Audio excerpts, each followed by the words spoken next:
felt in that moment I would live to be 100.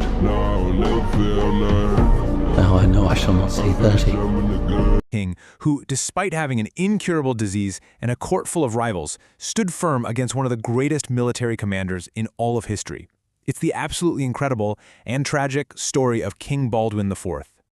So how did they find out? Well, it all started with a simple childhood game. His tutor, William of Tyre, tells this story about watching young Baldwin playing with his friends. You know, boys being boys, they were pinching each other's arms. And while all the other kids cried out in pain, Baldwin, he felt nothing, just this strange, unsettling numbness. That was the very first sign of the disease that would come to define his entire life. Think about this for a second. Baldwin gets diagnosed with leprosy, which back then was basically seen as a curse from God. And right as this personal catastrophe hits, he's crowned King of Jerusalem.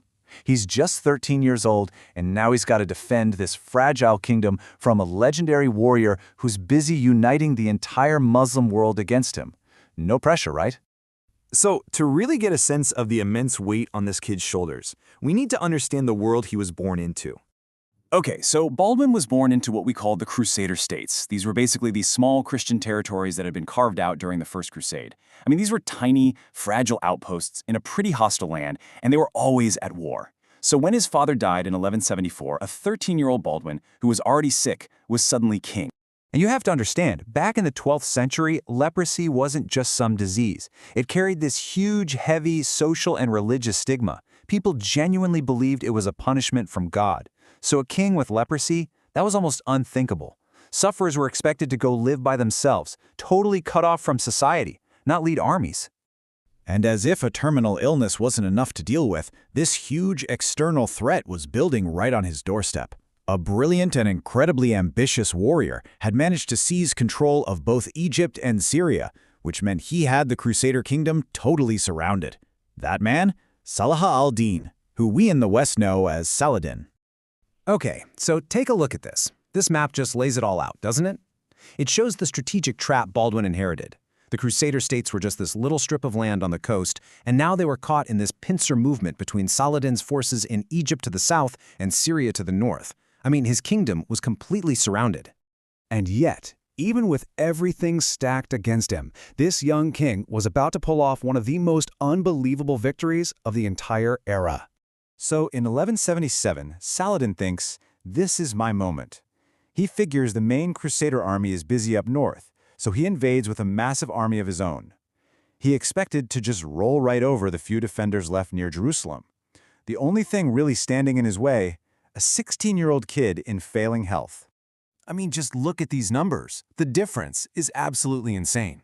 Now, historians debate the exact figures, but the chronicles suggest Saladin had something like 25,000 soldiers. Baldwin?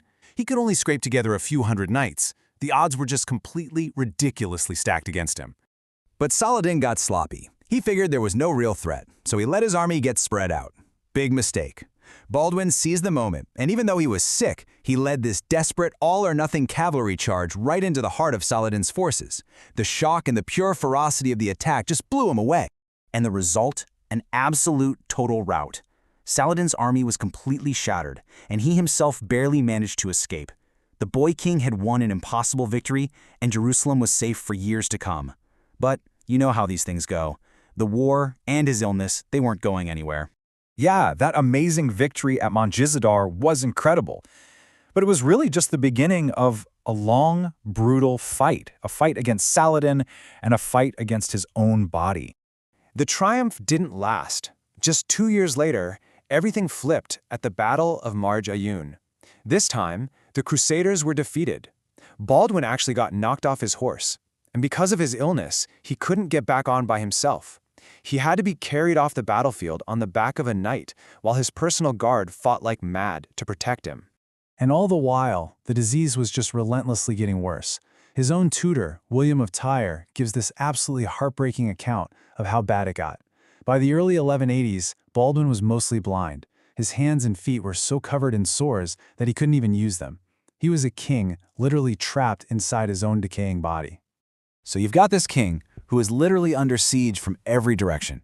You've got Saladin's armies on the outside, and then on the inside, you have these power-hungry nobles causing all sorts of trouble in his own court. On top of that, he's fighting his own body every single day, and then there's the constant worry about who would take over after him, since he could never have children. It was immense. But here's the thing. He just wouldn't quit. When he finally got too sick to even sit on a horse, he had his men carry him into battle on a litter so he could command the army. Can you just picture that? A crippled, blind king being carried into the heart of the fight. That image alone, it's a testament to his sheer force of will, and it inspired this fierce loyalty that held his fracturing kingdom together. But even a will like Baldwin's couldn't fight off death forever. And when he finally passed, it triggered the exact collapse he'd spent his whole life trying to prevent. So in the spring of 1185, Baldwin died.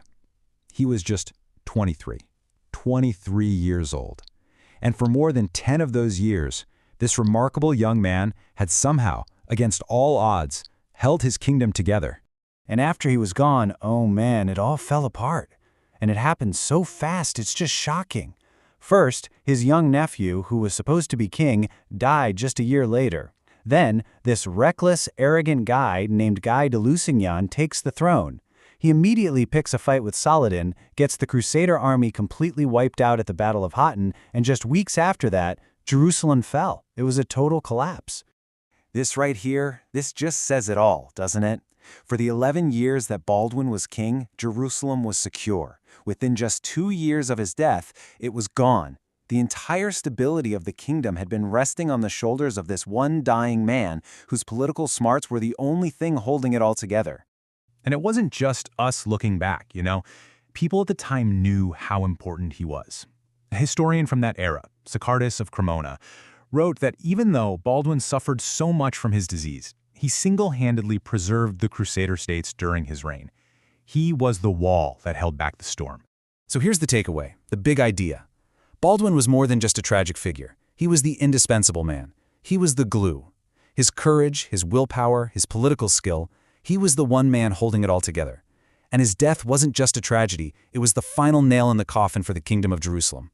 And that, of course, leaves us with the huge, haunting question of this whole story. If his body hadn't failed him, if he'd lived a full, healthy life, could this one remarkable king have actually changed the course of history? Could he have saved his kingdom? It's something we can only wonder about.